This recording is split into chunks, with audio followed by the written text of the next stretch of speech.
everything looked good. Like, So, we're eating this good.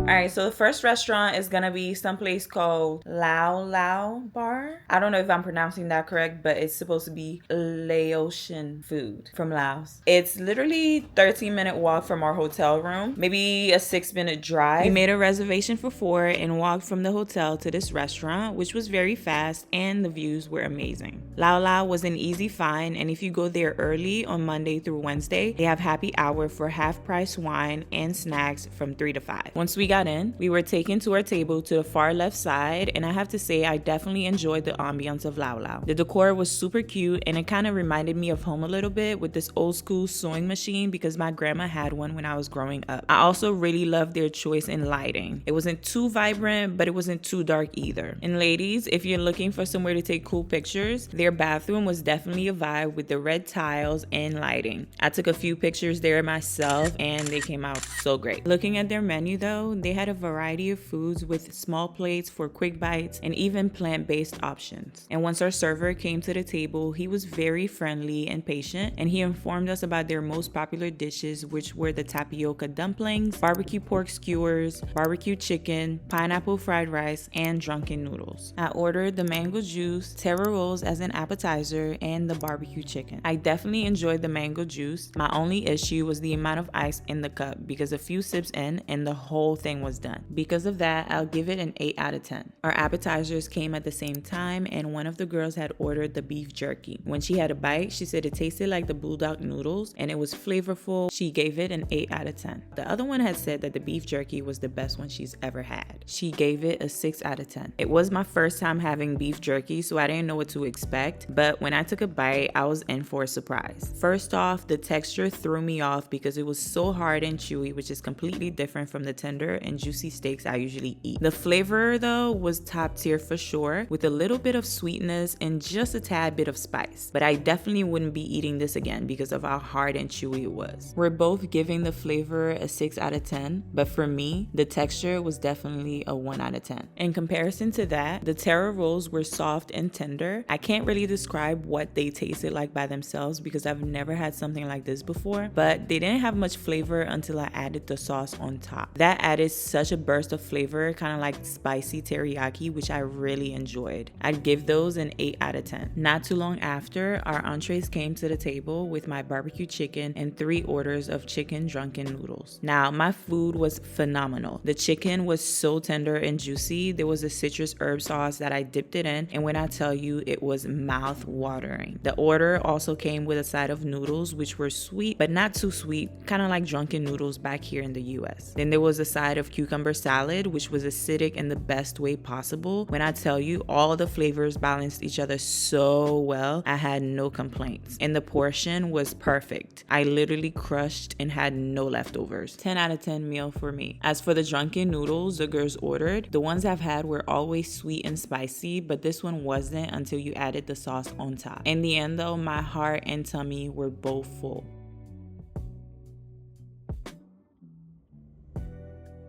For lunch the next day, we stopped on Younger Street at this restaurant strip with a sitting area for a quick bite. This time, we got an order of chicken shawarma, beef shawarma, and 2 chicken inasal with stewed veggies. I randomly got this drink called jelly pandan and loved every bit of it. It tasted like it had condensed milk, and the little jelly pieces inside gave it a cool chewable texture that I enjoyed. My chicken was smoky and so flavorful, then the stewed veggies had me in a chokehold. I've never seen anyone combine eggplant, okra, green beans, and actually make it taste good. I used the sauce from that to add flavor to my white rice that came with the chicken. And of course, I finished everything except the jelly pandan that I saved for our walk to the Kensington market.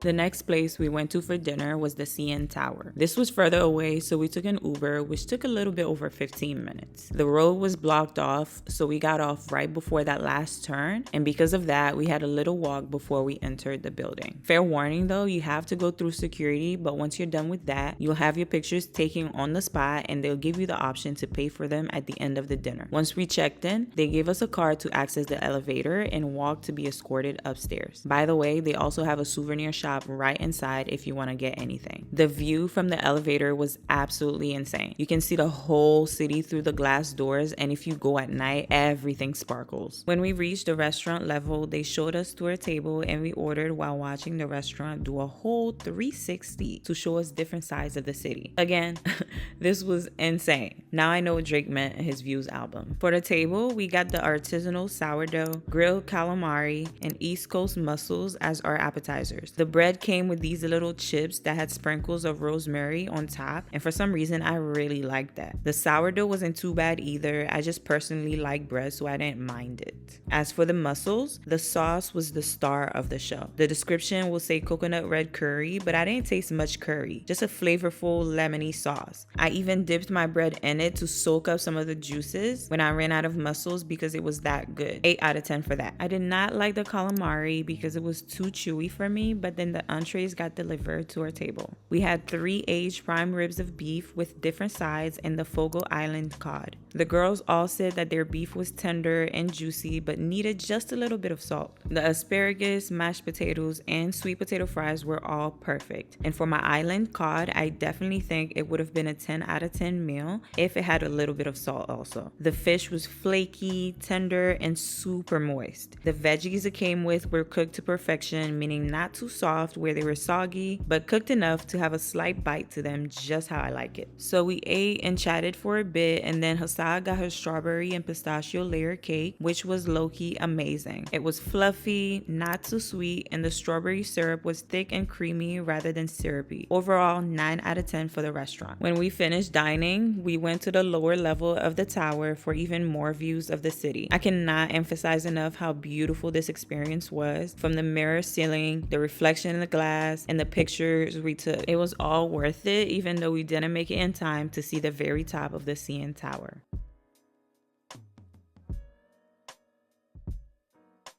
For breakfast on the day of the Caribana festival, we stopped at Egg Smart. It was packed in there, so we had to wait 5 minutes. But the place was small and cute and was kind of giving Canadian IHOP, except they customized our meals for us. We got fresh fruit pancakes, sunny side eggs, turkey bacon, beef barbacoa benedict, and 2 barbacoa fiestas. When I tasted this food, I could see why it was so packed and people kept coming in looking for a table. The food was great, y'all. For some reason, the cheese didn't feel like it was too much in my omelet, and neither did the steak. The English muffin was surprisingly yummy, and I decided to top it with the eggs and beef, which I absolutely loved. The only thing I didn't eat was the potatoes. I was so full by the time I finished everything else, so I couldn't really touch them. 9 out of 10 breakfast spot.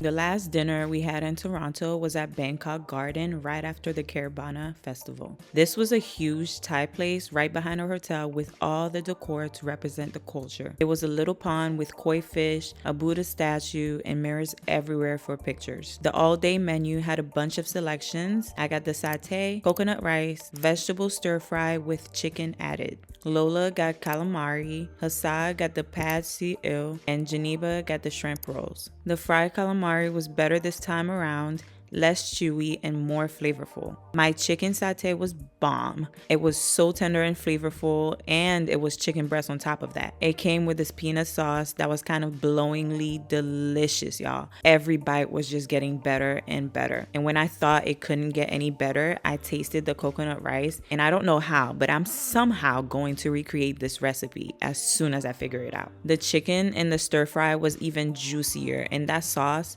just wow. We were all digging in each other's plates because the food was so good, and safe to say that we all enjoyed everything. 10 out of 10 meals all around, and if you're ever in Toronto, don't walk. I want you to run to Bangkok Garden.